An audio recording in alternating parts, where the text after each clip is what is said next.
नमस्कार दोस्तों, राधे राधे। मैं अजय वर्मा आपके साथ फिर से एक और वीडियो लेके आया हूँ प्रकाशिकी पर। और आज का जो हमारा टॉपिक है वो है लेंस संबंधी परिभाषाएं एवं गोलीय पृष्ठ से अपवर्तन। दोस्तों, लेंस के बारे में हमने समझ लिया था, लेंस की परिभाषा समझ ली थी।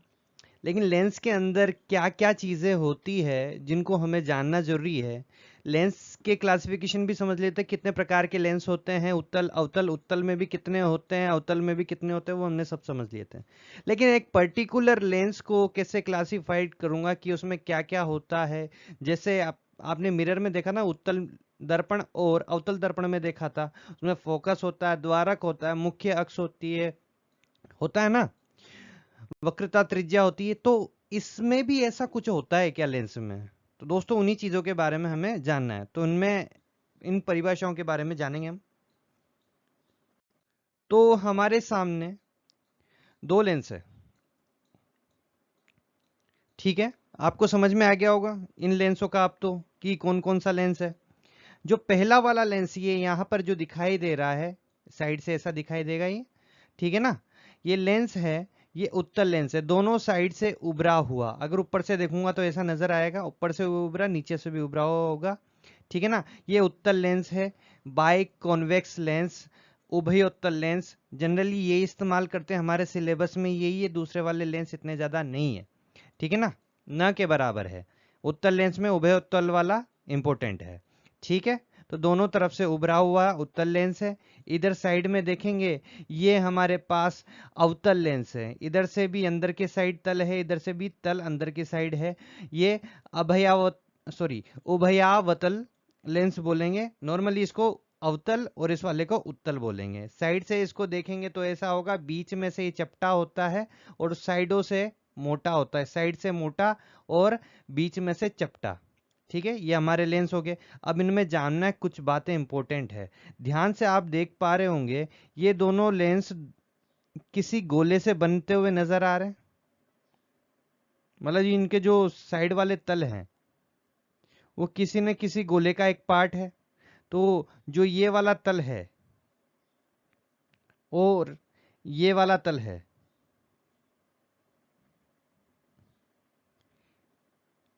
ये वाला इधर की साइड में एक गोला होगा, उसकी त्रिज्या के अनुरूप होगा।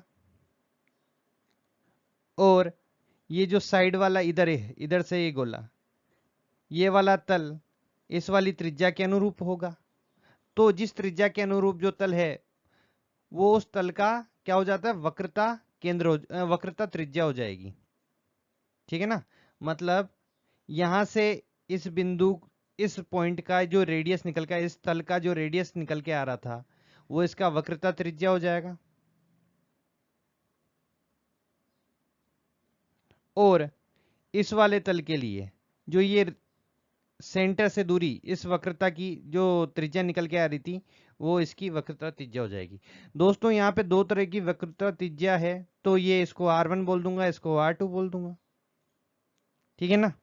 तो दो तरह की वक्रता त्रिज्या है, और वक्रता त्रिज्या दो है तो इनके फोकस भी दो रहेंगे, ये याद रखना, मैं आगे और बताऊंगा। बिल्कुल सेम टू सेम इसमें भी वैसा ही हो जाएगा। ये वाला तल है, ये इधर वाले गोले से निकल के आ रहा है, ठीक है। और इधर वाला तल है, इस वाले गोले से निकल के आ रहा है। तो इधर ये R हो जाएगा, ये इधर दूसरा R हो जाएगा। इसके भी दो वक्रता त्रिज्या हो जाएंगी। तो इससे पता चलेगा अपने पास कि लेंसेज में दो वक्रता, एक किसी एक पर्टिकुलर लेंस में दो तरह की वक्रता त्रिज्या, वक्रता केंद्र होते हैं, ठीक है ना। और दो ही तरीके के फोकस होंगे, ठीक है दोस्तों। अब अगली बात कर लेता हूं मैं। सबसे पहले मैं बात कर लूं द्वारक की।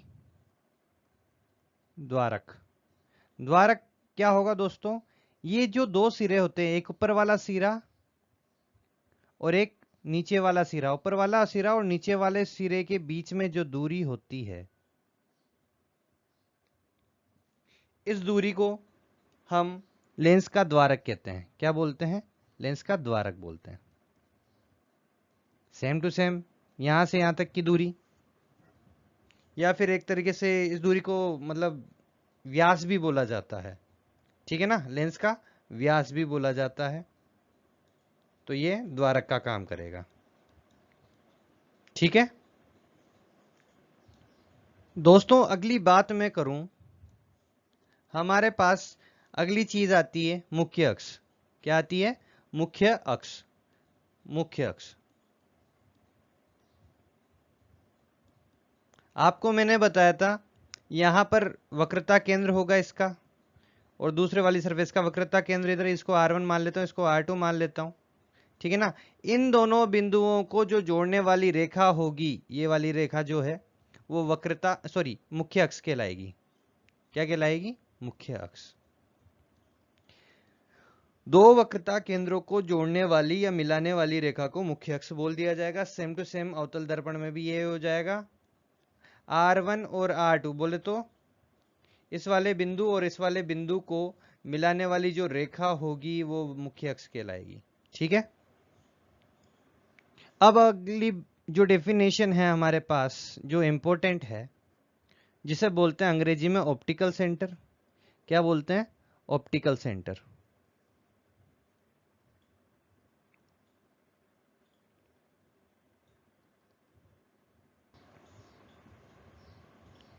ऑप्टिकल सेंटर, या इसे बोला जाता है आपका प्रकाश केंद्र।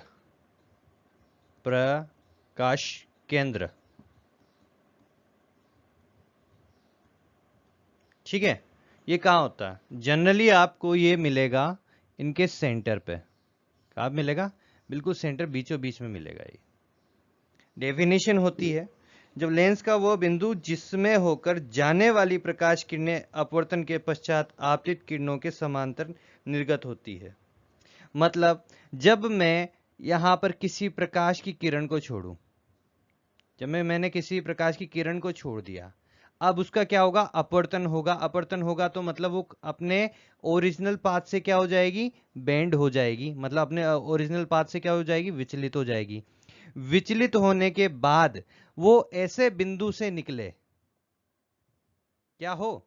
ऐसे बिंदु से निकले जिस बिंदु से निकलने के बाद में फिर वापस से क्या हो? अपवर्तन हो। बाहर निकलेगा ना, क्योंकि आप N1 से N2 में गए, अब N2 से वापस N1 में जाओगे तो वापस अपवर्तन होगा। तो अपवर्तन के पश्चात जो निर्गत प्रकाश की किरण होगी, ये गलत बन गई, जो निर्गत प्रकाश की किरण होगी वो आपतित प्रकाश की किरण के क्या होनी चाहिए? समांतर होनी चाहिए। इस वाली प्रकाश की किरण के क्या होनी चाहिए? समांतर। तो वह बिंदु क्या होता है? अपना ऑप्टिकल सेंटर कहलाता है। क्या कहलाता है? ऑप्टिकल सेंटर कहलाता है। सेम टू सेम इधर भी वही होगा। मैं प्रकाश की किरण का क्या करवाना चाह रहा हूं? प्रकाश की किरण का क्या करवाना चाह रहा हूं? अपवर्तन। ये लो, ये लिया है मैं प्रकाश की किरण। अब मान लीजिए इस बिंदु से होकर निकल जाती है तो क्या होगा? फिर से वापस से अपवर्तन होगा। लेकिन खास बात ये होगी, ये वाली प्रकाश की किरण और ये वाली प्रकाश की किरण एक दूसरे की क्या होगी? समांतर होगी। मान लीजिए आपकी प्रकाश की किरण आ रही है, इसको मिटा देता हूं। मान लीजिए प्रकाश की किरण आ रही है ऐसे, और अपवर्तन के बाद यहां से नहीं निकलती, उस बिंदु से नहीं निकलती, कहीं और से निकल जाती है, ऐसे निकल गई। तो जरूरी नहीं है ये प्रकाश की किरण और ये वाली प्रकाश की किरण दोनों समांतर हो। ये ऑप्टिकल सेंटर से निकल रही होगी तभी वो क्या होगी? समांतर होगी। ठीक है ना। अगर समांतर है तो मतलब इसका यही है कि वो ऑप्टिकल सेंटर से पास हो रही है। ठीक है। नेक्स्ट। और उस ऑप्टिकल सेंटर को अपन O से डिनोट करते हैं। ठीक है ना। कैसे डिनोट करेंगे? O से डिनोट करेंगे। यहां पर होगा जो, O से डिनोट कर देंगे। ठीक है। कई बार C भी देखने को मिल जाएगा, C से भी डिनोट कर देते, लेकिन O ही बेस्ट रहेगा। ऑप्टिकल सेंटर बोले तो O और नॉर्मल सेंटर बोले तो C। ठीक है। मतलब जो वक्रता त्रिज्या वाला होता है।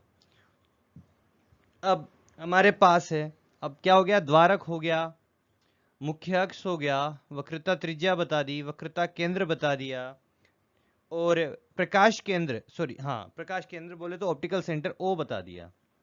अब क्या बचा है? लास्ट हमारे पास जो चीज बची है वो फोकस है। मैंने आपको पहले बता दिया था कि वक्रता त्रिज्या 2 है, वो वक्रता केंद्र 2 है, तो फोकस भी 2 होंगे। इस वाली सरफेस का इधर की साइड, इस वाली सरफेस का इधर की साइड, ठीक है ना। और आपको पता है वक्रता त्रिज्या का आधा होता है फोकस, ठीक है ना। तो यहाँ पे भी वही चीज लगेगी कि जो फोकस होगा वो वक्रता त्रिज्या का आधा होगा, लेकिन जिस साइड की जो वक्रता त्रिज्या होगी ना उस साइड का आधा होगा, ठीक है। तो यहां पर अपने पास दो फोकस मिलेंगे, तो इसको F1 लेता हूं और इसको F2 लेता हूं, सेम टू सेम। इसको यहां पर F1 लेना होगा और इसको F2 लेना होगा। तो दो फोकस है, किसी न किसी को नाम तो मुझे F1 देना पड़ेगा और किसी को मेरे को F2 बोलना पड़ेगा, सही है कि नहीं है। एक को F1 है और एक को F2 बोलना पड़ेगा। ऐसा क्यों? दोनों बराबर भी तो ले सकते हो ना सर, जरूरी नहीं है दोनों बराबर हो।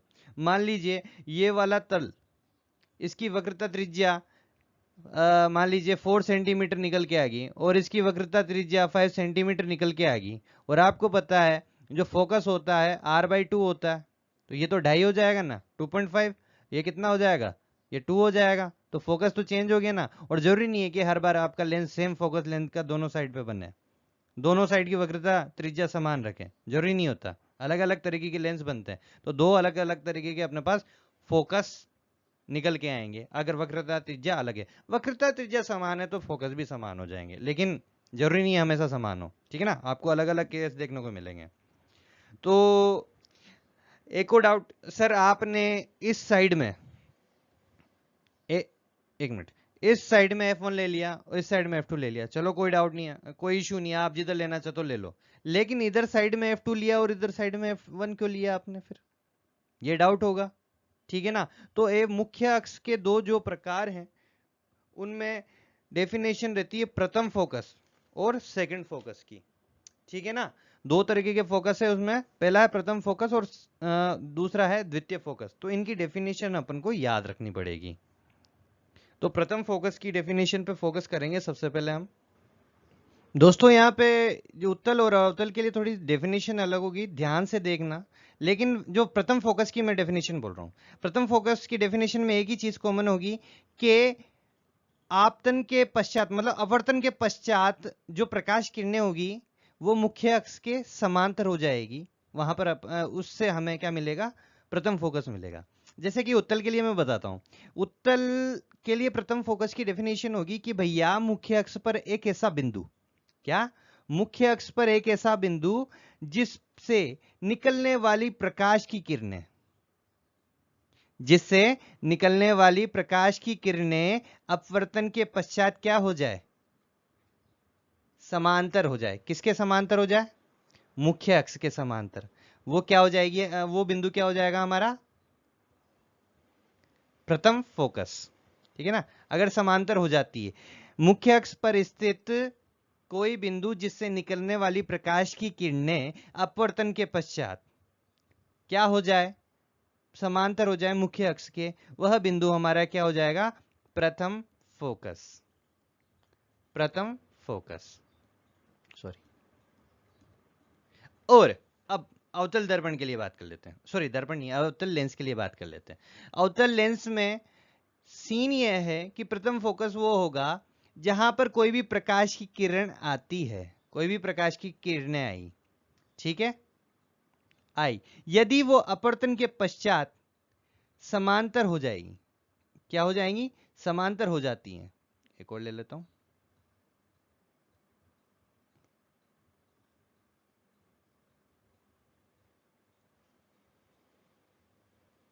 ठीक है ना। तो ये प्रकाश की किरणें, पीछे वाले को एक्सटेंड करता हूं मैं, जो अपवर्तन से पहले जो प्रकाश की किरणें आ रही थी जहां पर केंद्रित होगी, जहां पर केंद्रित होगी वो हमारा प्रथम फोकस हो जाएगा।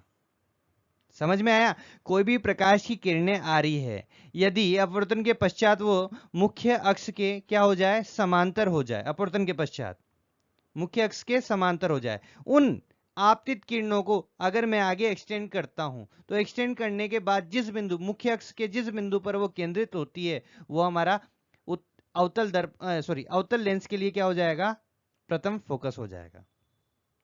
लेंस के मुख्य अक्ष पर स्थित वह बिंदु जिस पर केंद्रित होने वाली प्रकाश की किरणें अपवर्तन के पश्चात मुख्य अक्ष के समांतर गुजरती है, वो हमारा क्या हो जाएगा, प्रथम फोकस हो जाएगा अवतल लेंस के लिए। दर्पण बहुत याद आ रहा है मेरे को, ठीक है।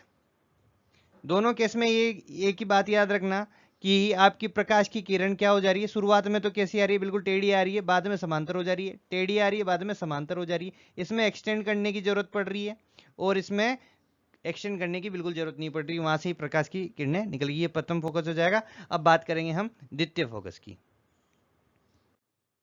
ठीक है ना। द्वितीय फोकस की बात कर लेते हैं अब हम। अब पहले वाले केस में क्या करवाया था, उत्तल के लिए बात कर रहा हूं मैं। पहले वाले केस में क्या कराया था, कोई बिंदु लिया था, उससे प्रकाश की किरणें निकलकर अपवर्तन के पश्चात क्या हो जा रही थी, समांतर हो जा रही थी। अब समांतर किरणें लूंगा मैं, शुरुआत में क्या लूंगा, समांतर प्रकाश की किरणें लूंगा। अब अपवर्तन के बाद जहां पर वो केंद्रित होगी वो मेरा द्वितीय फोकस हो जाएगा। जैसे मान लीजिए मैंने ये समांतर प्रकाश की किरणें ली, क्या ली, समांतर प्रकाश की किरणें ली। अब क्या होगा, अब ये यदि अपवर्तन के पश्चात किसी बिंदु पर, जिस बिंदु पर ये केंद्रित हो जाएगी वो हमारा क्या हो जाएगा, द्वितीय फोकस हो जाएगा। डायरेक्शन ये वाली, ठीक है। मुख्य अक्ष के समांतर आने वाली किरणें अपवर्तन के पश्चात जिस बिंदु पर केंद्रित होती है उसे लेंस का द्वितीय फोकस बोलेंगे, उत्तल लेंस के लिए, ठीक है ना।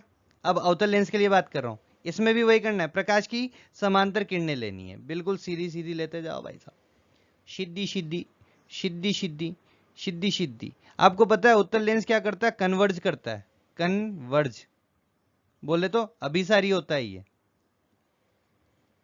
केंद्रित करने का काम करता है।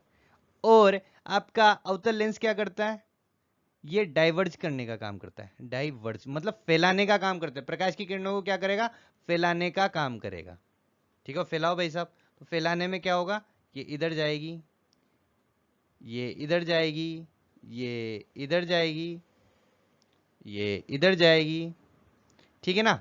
लेकिन खास बात ये याद रखना, ये फैलती भी इस हिसाब से है कि भाई साहब जब इनको पीछे एक्सटेंड करोगे तो ये किसी, सारी किरणें, प्रकाश की किरण, सारी किरणें किसी एक ही बिंदु पर मिलेगी, और जिस बिंदु पर एक्सटेंड करने के बाद ये मिल रही है वही बिंदु हमारा क्या हो जाएगा, द्वितीय फोकस हो जाएगा।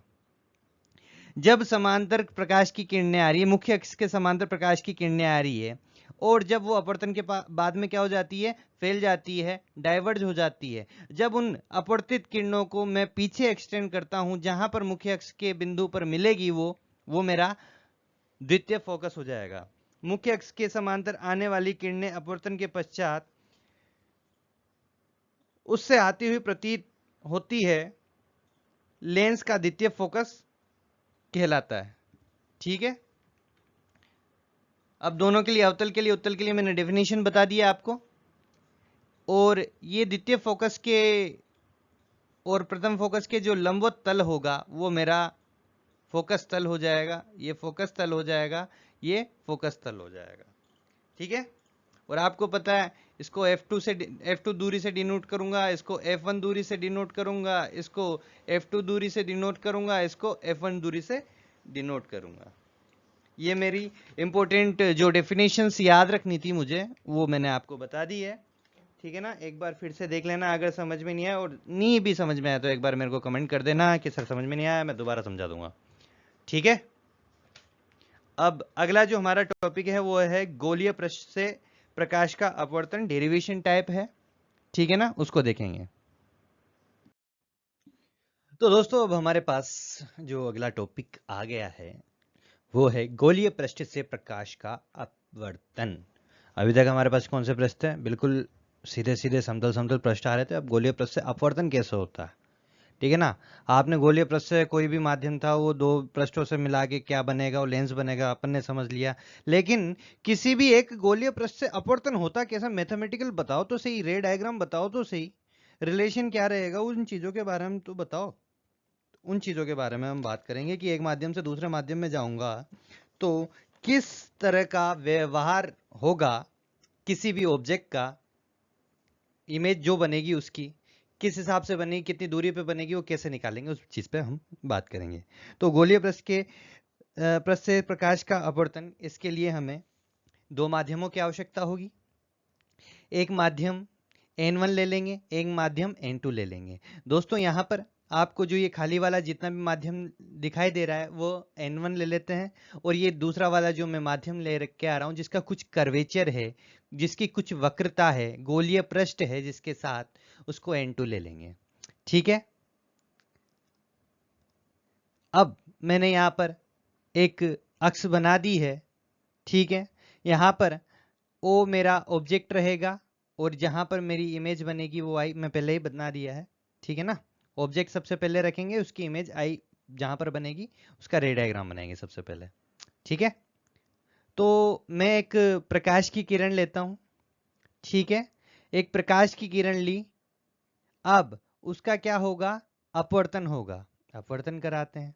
प्रकाश की किरण ऑब्वियस सी बात है, आपको पता है कि प्रकाश किसी माध्यम, एक माध्यम से दूसरे माध्यम में जाता है तो क्या होता है, उसका अपवर्तन होता है, अपने पथ से विचलित हो जाती है, विचलित होकर ये यहाँ पे पहुंची है। कहाँ पे पहुंची, यहाँ पर पहुंची। ठीक है, एक अभिलंब खींच देते हैं जो सरफेस के क्या होता है 90 डिग्री पर होता है। खींच दिया, हो गया। अब एक और चीज लेनी है, ये मैंने मुख्य अक्ष के लंब, मुख्य अक्ष पर एक लंब खींच दिया है। ठीक है, नॉर्मली कुछ भी नहीं किया अपन ने, ज्यादा कुछ, एक ये ओ से मैंने प्रकाश की किरण को छोड़ा, अब उसका अपवर्तन हुआ, वो यहां पर जाकर मिल गई। ठीक है, और एक प्रकाश की किरण ऐसे भी ले तो बिल्कुल सीधी सीधी जाती है, तो सीधी निकल जाती है। ओ से अगर बिल्कुल परपेंडिकुलर, इसके यहाँ पे अगर लंब खींचता हूं बिल्कुल परपेंडिकुलर जाती, और यहाँ पे तो आपको पता है 90 डिग्री पर कोई डेविएशन होता है नहीं, या फिर ऐसा बोला जाए सीधा सीधा 0 डिग्री, आई का मान कितना हो 0 डिग्री, तो कोई डेविएशन होता नहीं, बिल्कुल निकल जाएगा।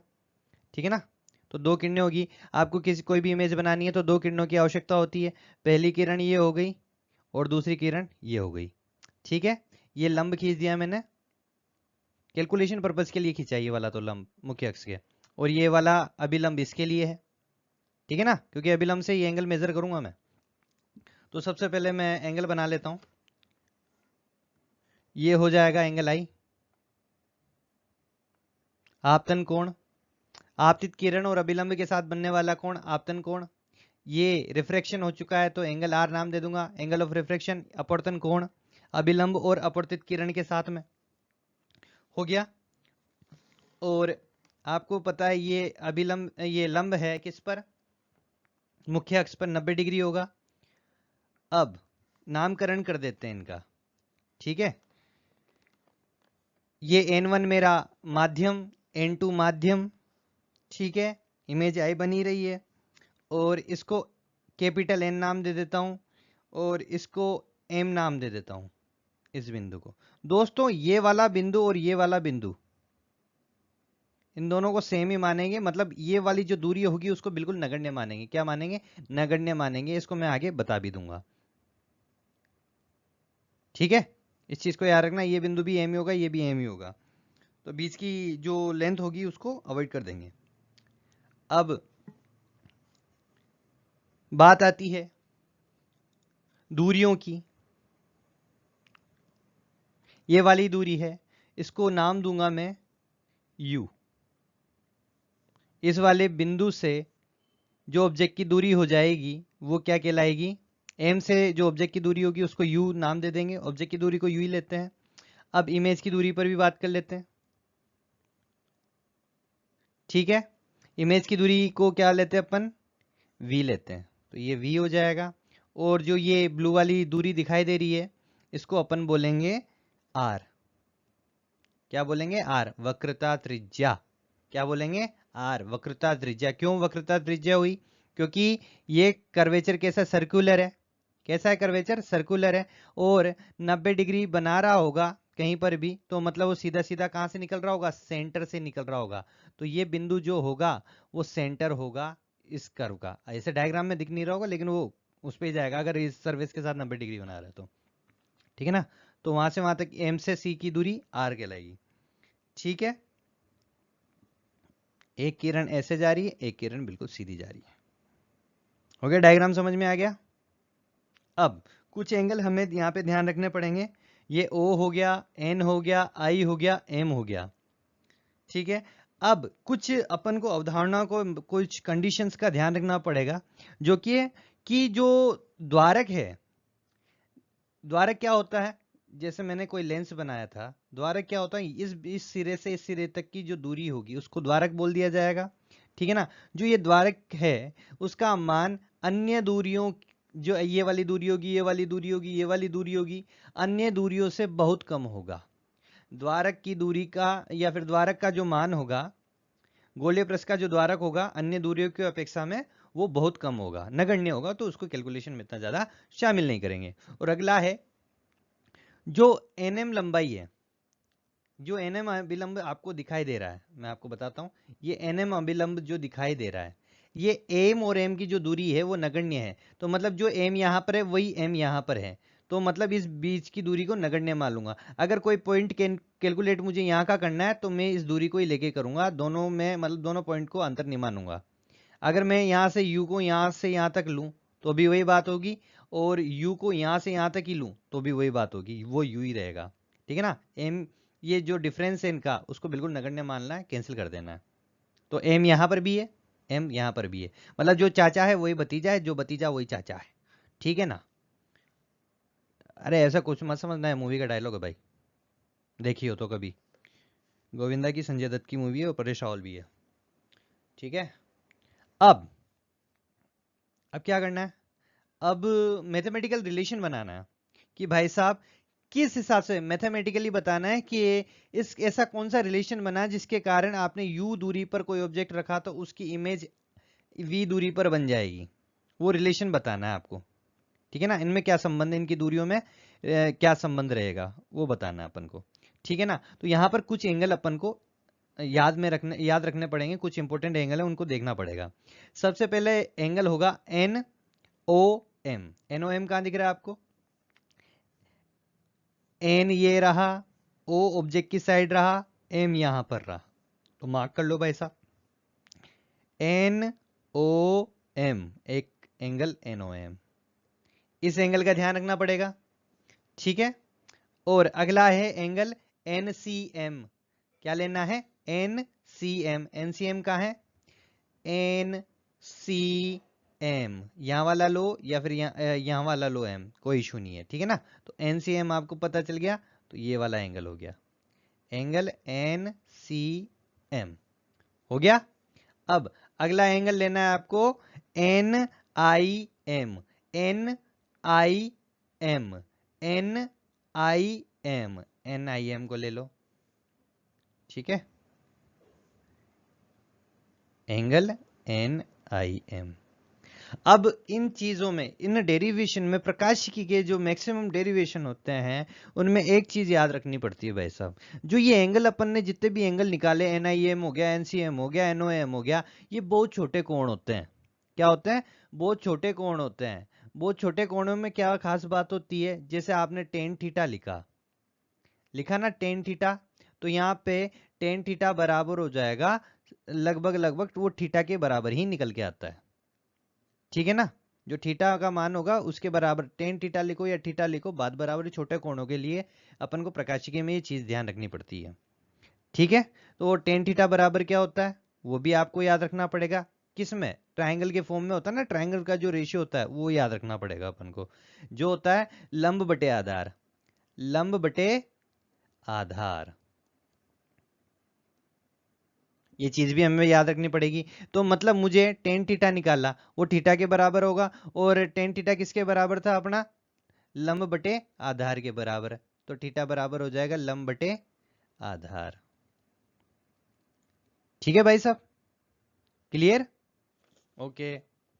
और देखो टेन थीटा का एक मान और होता है, टेन थीटा बराबर sine theta upon cos theta, cos, sorry, cos theta. ठीक है ना। तो छोटे मानों के लिए, छोटे मानों के लिए कोस थीटा तो हो जाएगा ये, क्योंकि जीरो पे कितना पहुंच जाता है कोस थीटा, वन के पास पहुंच जाता है। अगर कोस 0 डिग्री लिखूं मैं तो ये किसके पास पहुंच जाएगा, वन के पास पहुंच जाएगा, तो नीचे तो हो जाएगा वन, लेकिन इसको मैं जीरो नहीं कर सकता, तो ये अगर इसको साइन थीटा को मैं जीरो कर देता हूं तो 0/1 कितना हो जाएगा, इन्फिनिटी। इन्फिनिटी नहीं करना, तो ये 0 पॉइंट समथिंग कुछ भी रहे, लेकिन एग्जैक्ट जीरो नहीं करना। इसको नीचे को लमसम लमसम एक कर सकते हो, तो आपके पास लिख सकते हो टेन थीटा बराबर साइन थीटा, अप्रोक्सीमेटली में साइन थीटा, ठीक है ना। ये ऐसा भी हो जाएगा, ये चीज भी याद रखना, ठीक है दोस्तों। आई थिंक समझ में आ गया होगा आपको। तो आप सबसे पहले इसमें क्या करेंगे, इस डेरिवेशन में टेन थीटा निकालेंगे, ठीक है, उसको थीटा के बराबर कर देंगे, और थीटा के बराबर कर दिया। टेन थीटा बराबर क्या होता है, लंब बटे आधार। क्या होता है, लंब बटे आधार। तो ये थीटा बराबर हो जाएगा लंब बटे आधार।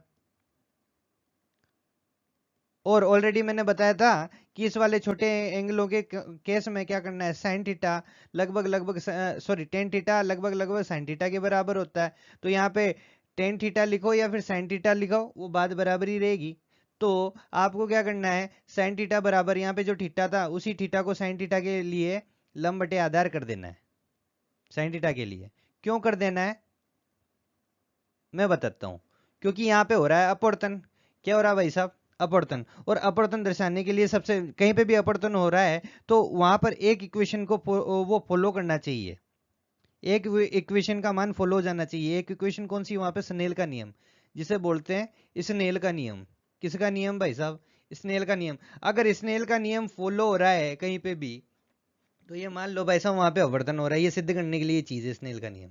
तो यहाँ पे लिखूंगा n1, आप तो इधर से हो रहा है n1 साइन आई बराबर n2 साइन r। तो भाई साहब ये जो i निकालोगे और r निकालोगे ना, वो ये मान यहाँ पे रख देना आप, तो आपका वो रिलेशन निकल के आ जाएगा। अभी मैं फिर से करके बताऊंगा, अगले पेज पे करेंगे, लेकिन आप पहले समझ लो डायग्राम को। क्या दी, NOM निकाला आपने, ठीक है ना, और NCM निकाला आपने, NIM निकाला आपने, ठीक है ना। आपन को एंगल आई का मान निकालना पड़ेगा इसमें डालने के लिए, एंगल आर का मान निकालना पड़ेगा इसमें डालने के लिए। N1 और N2 का मान तो रहेगा इसी फिक्स, ठीक है ना। आई कैसे निकालोगे, आई का निकालने का तरीका बहिष्कोण, ठीक है, और क्या बोलते हैं आर का भी बहिष्कोण की प्रॉपर्टी से ही निकालेंगे। मैं बता दूंगा सब कुछ, देखते जाओ धीरे धीरे, ठीक है दोस्तों। तो शुरू करते हैं, लेकिन बस वो चीज मत भूलना, आपको मैंने पहले बोल दिया है कि जो ये NM दूरी होगी, NM ये दोनों सेम सेम रहेगी, बीच वाली दूरी को नगण्य मान लेना, क्योंकि दूरियां इन दोनों के बीच में बहुत छोटी है। M पॉइंट यहाँ पे रहे, यहाँ पे रहे, दोनों के लिए सेम रहेगा, क्योंकि N से M कर्व जो है और NM जो लंब है, इन दोनों का मान समान ही रहेगा लगभग लगभग, ठीक है। और जो अन्य अवधारणा जो कंडीशन है, जो द्वारक की जो दूरी है अन्य दूरियों की अपेक्षा बहुत छोटी मानी जाएगी, ठीक है। और जो आपके जो कोण हैं वो बहुत छोटे छोटे रहेंगे, दूरियां छोटी कोण छोटे, ठीक है ना। अन्य दूरियां तो बड़ी रहेगी, बस द्वारक की दूरी छोटी रहेगी और कोण छोटे रहेंगे, बस ये चीज याद रखना। और सबसे पहली बात यहाँ पे जो ट्रायंगल्स जो इंपॉर्टेंट है उन चीज पे ध्यान दे लेना। कौन कौन से ट्रायंगल्स इंपॉर्टेंट है यहाँ पर, डेरिवेशन सीखना है ध्यान से। तो ट्रायंगल है आपका, मैंने पहले बता दिया था, NOM, NOM, ये सी यहाँ पे क्या सर, ये O ही है, ठीक है, ये O, NOM दिख गया था। फिर उसके बाद ट्रायंगल है आपके पास NCM, NCM, NCM, ठीक है।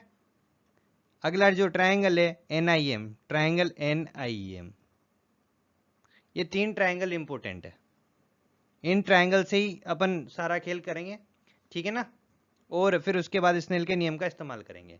तो सबसे पहले ट्रायंगल NOM में चलो, ट्रायंगल NOM में आपको मान निकालना है टेन NOM का।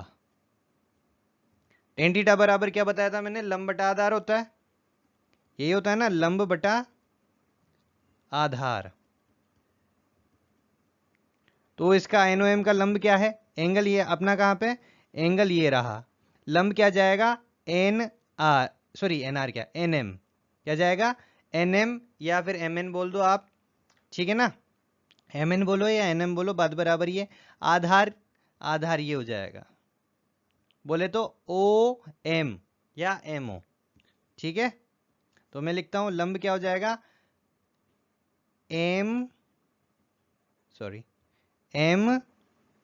MN, और आधार क्या हो जाएगा OM, ठीक है।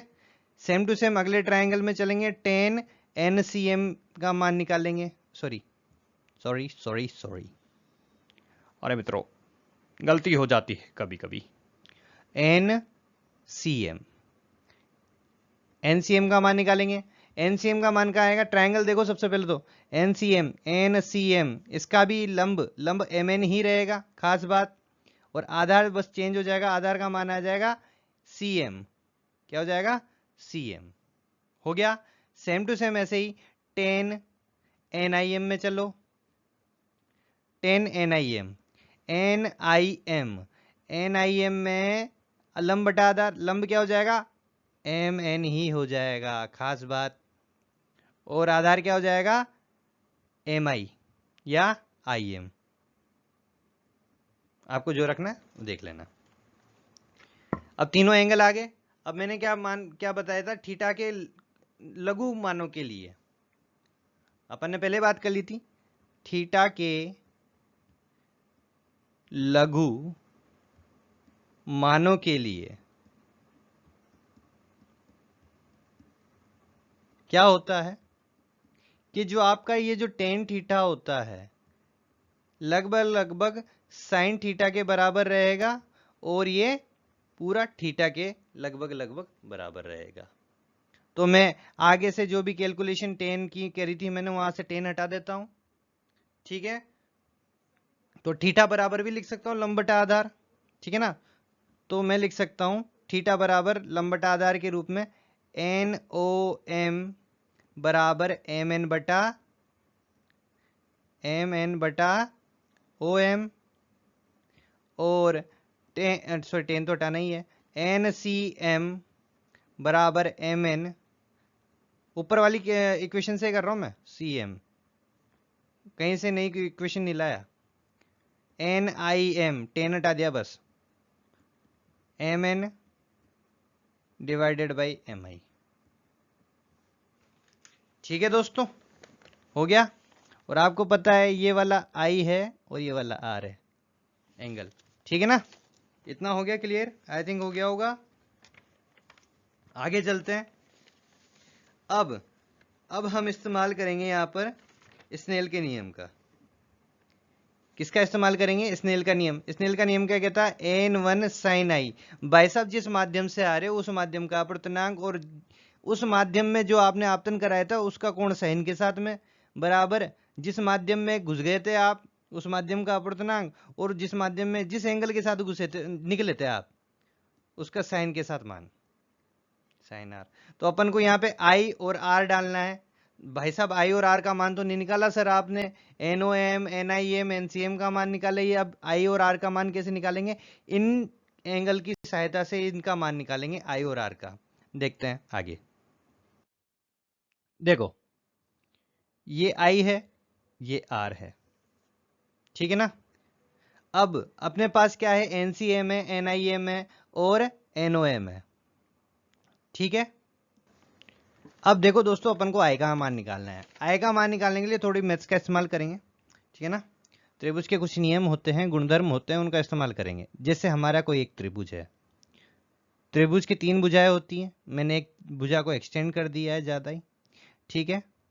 ये 3 एंगल होते हैं और इस एंगल को मैंने मान लिया x, इसको मान लिया y, ठीक है। तो ये क्या हो जाएगा? 180 माइनस x प्लस वाई, यही हो जाएगा तीसरे कोण का मान। अरे होगा कि नहीं होगा भाई? होगा ना, क्योंकि त्रिभुज के 3 जो कोण होते हैं उनका योग कितना होना चाहिए? 180 होना चाहिए। मान लीजिए थोड़ी देर के लिए तीनों x y z है मेरे पास, तीनों एंगल कौन कौन से हैं? x y z। तो z का मान निकालना है, तो z का मान कितना हो जाएगा? x plus Y plus Z कितना था? 180। तो z बराबर क्या हो जाएगा? 180 माइनस, दोनों को इधर भेज दो, x plus Y minus sign common लेके, ये हो जाएगा। तो z का मान कितना निकल के आ गया? 180 माइनस x प्लस वाई। और मैंने इस लाइन को आगे एक्सटेंड कर दिया, तो मुझे इस वाले एंगल का मान ज्ञात करना है, ठीक है ना। इस वाले एंगल को मैं नाम दे देता हूं आई, जो इसमें निकालना है, आई दे दिया। और आई प्लस जेड क्या होता है भाई साहब? वो भी 180 डिग्री होता है। स्ट्रेट लाइन, क्या स्ट्रेट लाइन पर कितना कोण बनता है? 180 डिग्री बनता है, ठीक है ना। तो ये 180 डिग्री होगा। z का मान आपको ऑलरेडी पता है, तो i plus 180 minus X plus Y कर दोगे आप, बराबर 180। 180 से 180 गए, माइनस प्लस माइनस वाला साइन उधर चला जाएगा, मतलब ये सारी टर्म्स उधर चली जाएगी, तो ये x प्लस वाई रह जाएगा। तो i बराबर कितना आ जाएगा? x plus Y. तो मुझे i का मान यहां से निकल के आ गया है, जो कि है इस वाले कोण NOM और NCM के योग का मान, ठीक है ना। यहां पे त्रिभुज कौन सा लेंगे? NOC। i का मान निकालने के लिए त्रिभुज कौन सा लेंगे? NOC। NOC, NCM मतलब लेना, NOC। दो ट्रायंगलों को एक साथ लेंगे, ये वाला ट्रायंगल और ये वाला ट्रायंगल, NOC। तो i का मान कितना आएगा? x प्लस वाई, ठीक है ना। x प्लस वाई मतलब NOM प्लस NCM। i का मान आपके पास यहां पे आ चुका है। तो मैं लिख सकता हूं एंगल I बराबर मेरा हो जाएगा सब NO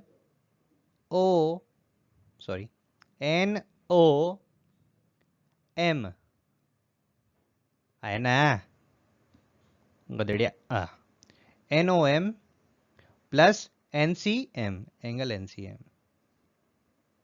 और ऑलरेडी अपने पास NOM और NCM का मान है। I बराबर आपने लिख रखा होगा, NOM का क्या था? थीटा बराबर MN डिवाइडेड बाई OM, ठीक है। और NCM में क्या था? MN divided by MC। ये हमारी पहली इक्वेशन होगी, ठीक है। I बराबर हमारे पास इतना निकल के आ गया। अब है R का मान निकालना।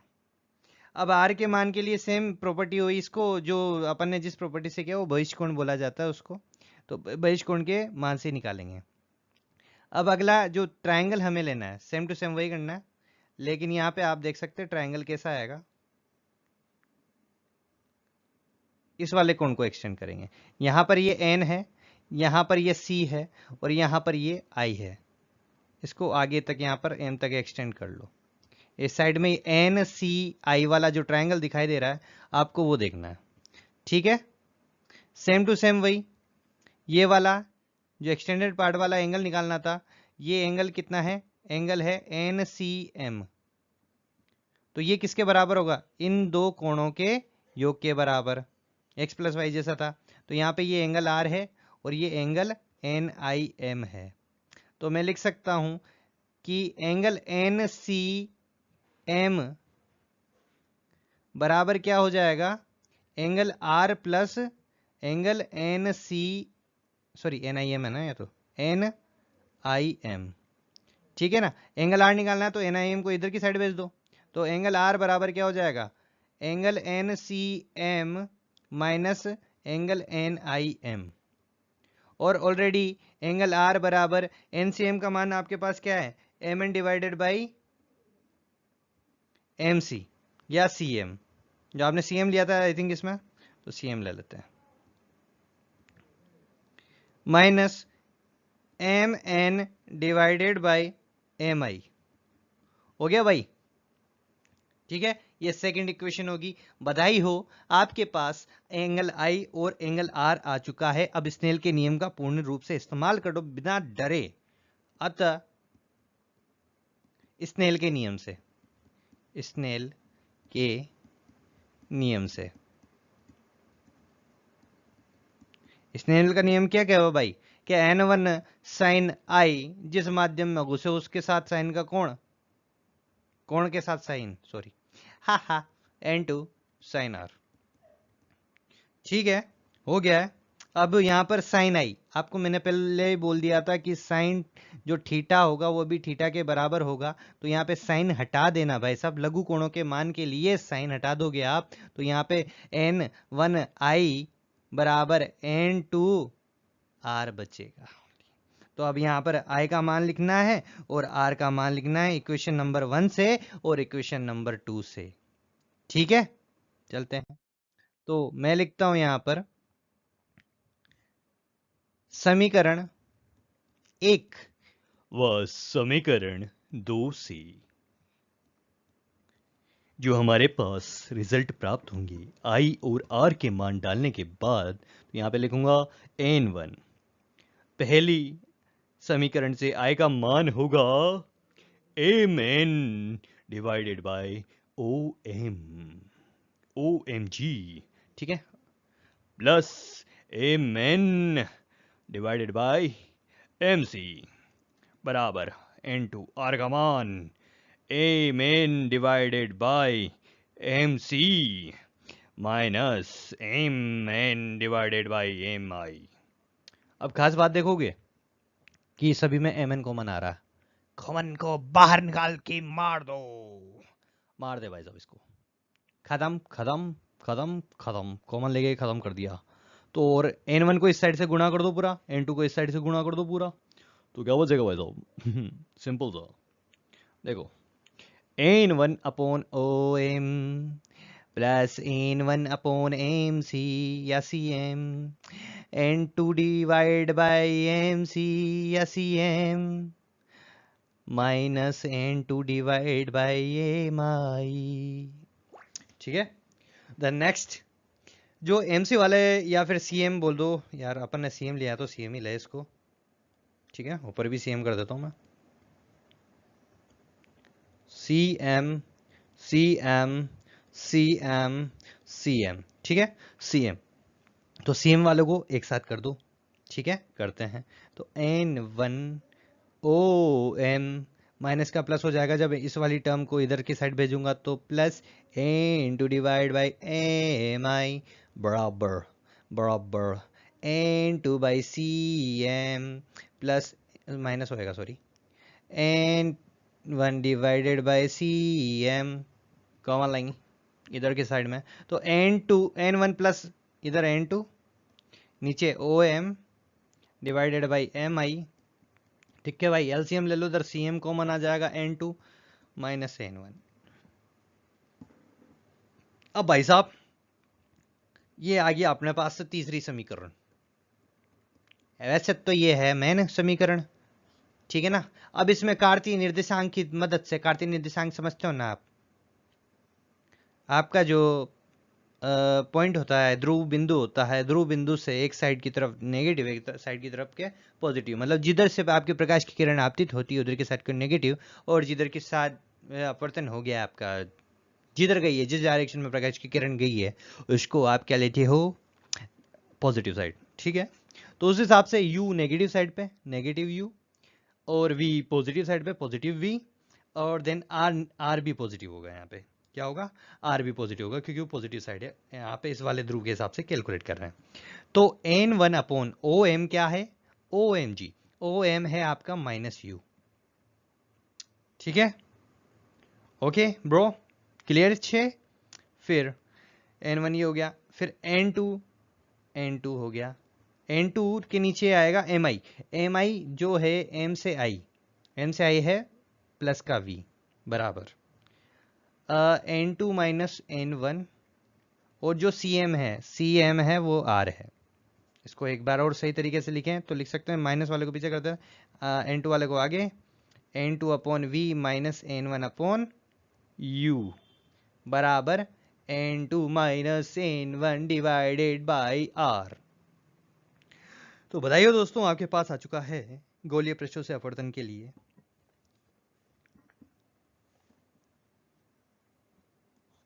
दूरियों का मान ज्ञात करने के लिए एक समीकरण, जहां पर आपका वक्रता त्रिज्या शामिल है, दोनों माध्यमों के अपवर्तनांक शामिल है, जहां पर इमेज की दूरी शामिल है, और जहां पर आपका जो ऑब्जेक्ट रखा था उसकी दूरी शामिल है।